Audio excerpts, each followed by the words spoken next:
Hello and welcome to the Months Report as we preview a huge weekend racing with Stradbroke Day at Eagle Farm on Saturday.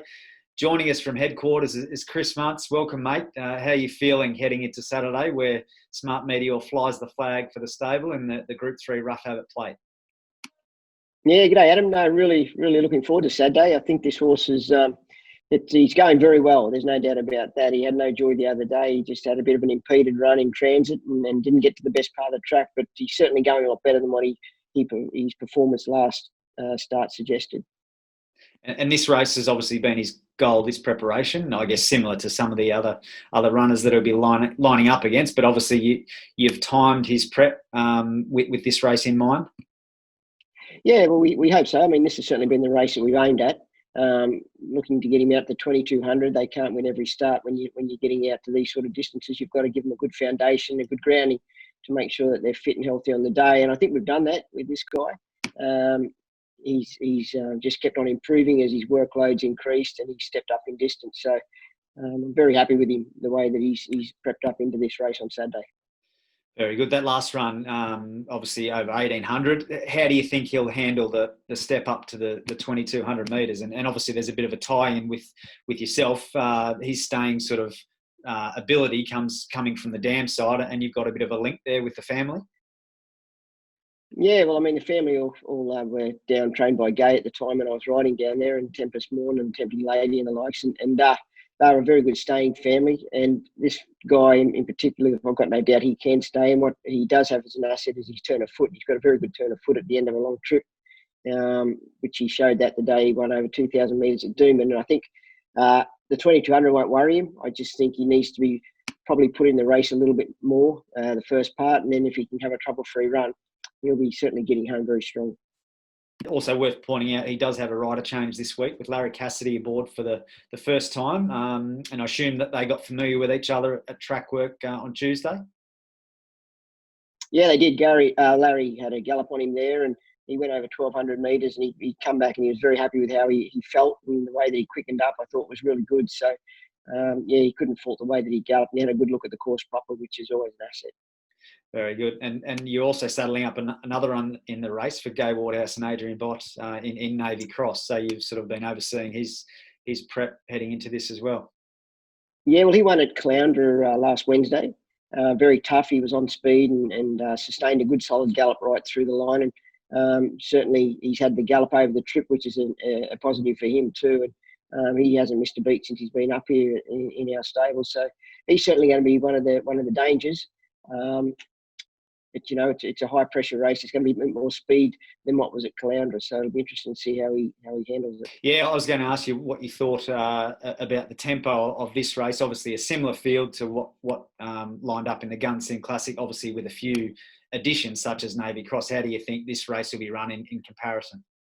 Wouldn't be surprised if it's running a pretty good gallop. I mean, Super Giant's pretty bold. He's a pretty bold sort of galloper. And Navy Cross is as well. He's no shrinking violet when it comes to the early speed. So, yeah, I wouldn't be surprised to see if it's a good run gallop, and you probably have a couple of sort of, I suppose, behind them, a couple of 100 to 1 pops, or lesser likes trying to put themselves in the race to give themselves every possibility, and then after that it'll be the horses that are the back markers that are going to need to get the right sort of run in transit. Do you expect he'll be closer this time, or is it a bit of a wait and sort of see? Oh, look, I don't think he's a real speed horse, so I don't think he's going to be in the first 4 or 5 or anything like that. But I would like to see him that touch closer if possible. He's not the best out of the gates, and he's never been that sort of a horse. But I just think he's the sort of horse that needs no interruptions. I think if he can have a trouble-free running passage, that's when you'll see his good turn of foot. Yeah, for sure. Well, let's hope we see that on Saturday, and good luck to Connections there. Very exciting for them. The other runner on the Eagle Farm program is Sky Lake, who is set down for 2 races. She's also an acceptor at Ballina on Monday, and then he's first up with Blake Spriggs booked to ride at Eagle Farm. What are your thoughts there with those 2 races? Yeah, well, I haven't trialled this mare. She seems to be coming up really, really well. Very happy with how she's coming up. And as I said, she hasn't trialled. Ballina is obviously the easier race than Saturday. Saturday's quite a hard race and she's big odds. But that's not to say that I don't expect her to race well. I think that wherever the drier track is where I'll run her. If we happen to get a dry track at Ballina, or at the moment it's quite soft, it's a heavy 8, I think. But if it happened to dry up, she'd probably go there. But if it doesn't, well, then she'd probably have to go around at Eagle Farm on Saturday. And given she hasn't had a trial or a jump out, you're obviously she's ticking over nicely just with what she's doing on the track and impressing you there. Work's been very good, and she's only got to go 1,000 metres, so it's just, I think she's had enough work and enough hard gallops under her now to be able to run a strong 1,000 metres, and I think whatever race she runs in, she'll be very competitive. And as I mentioned, Blake Spriggs booked to ride there. He also had him riding a few at the Dooma jump outs on Tuesday. So obviously taking advantage of the fact he's been up here for the winter carnival and he went through the quarantine process and then was obviously available on Tuesday for the jump outs. Yeah, well, he'd done his 2 weeks of isolation, and they sent him a message that he had to come and get himself fit before the weekend. So he's been in riding work, and he done a few jump outs there on Tuesday and had a good blowout. So I'm sure Blake will be fit and healthy there on Saturday. Yeah, sure will. At the Gold Coast on Saturday, the stable has the Carpenter entered for a Class 2 handicap over 1,400 metres. He sort of loomed up out wide last start, sort of didn't really go on with the job there, but he does drop in grade slightly for this race. He does. He is no doubt a bit of an enigma, this guy. He's a very, very good galloper on the track. Just gets to the races sometimes, and sometimes he puts in a good one, then sometimes he doesn't. But he does like the Gold Coast track. He has one there. I think the key to him is getting a quite strong rider on him, and I think that Les Tilley will suit him there on Saturday. He'll probably be in the sort of midfieldish to this, just off midfieldish somewhere.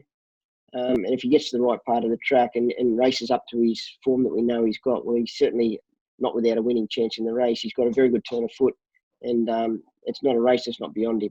Okay, we'll keep an eye on him. And then the other runner, to extend the weekend a little further, you've got Miss Magnolia entered also for Ballina on Monday in a 3-year-old, an up maiden plate. She's dropping back to the 1,000 metres after finishing 5th over the 1,200 last start. Yeah, I think it's a nice race for Miss Magnolia, but she's in the same category that if it's a heavy track, she won't run. But if it does dry up and we're on top of the ground, she'll probably go down there from a good draw. She's probably one of our main winning chances for the weekend if she strikes a dry track. So fingers crossed it does take up the weather down there. Yeah, very good. Or exciting weekend coming up with Smart Missile. And also just on another note for the stable and those associated, obviously we must wish Justin Huxtable, the apprentice, the best wishes for his first Group 1 ride in the Stradbroke, and no doubt he's had an extra spring in his step this week. Yeah, he has, there's no doubt, and he's been riding really well too. He's quite excited, first riding in Group 1, and the horse is a chance too. I mean, he's a quality galloper, crack me up. He's a sort of horse that you can pull out a big one on his day. So there's no way in the world you'd rule him out of a race like the Stradbroke. So yeah, he's quite cock a hoop, and really looking forward to the day on Saturday. I'm sure you must get a sense of satisfaction out of it too, given you provided him with the opportunity up here and things have gone really well. And even though it's not one of your runners lining up in the race, I'm sure you'll be cheering him on Saturday. Any words of advice?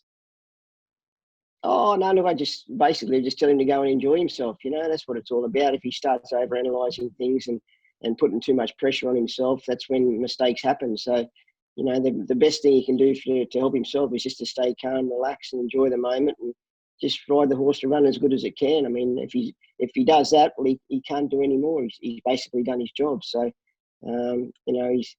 he's a good boy, and he certainly deserves a chance in a race like this, and I certainly hope he does well. Very good, mate. All right, well, all the best to Justin, all the best to yourself, and good luck to Connections over the weekend on a huge day of racing on Stradbroke Day. Good on you. Thanks, Adam.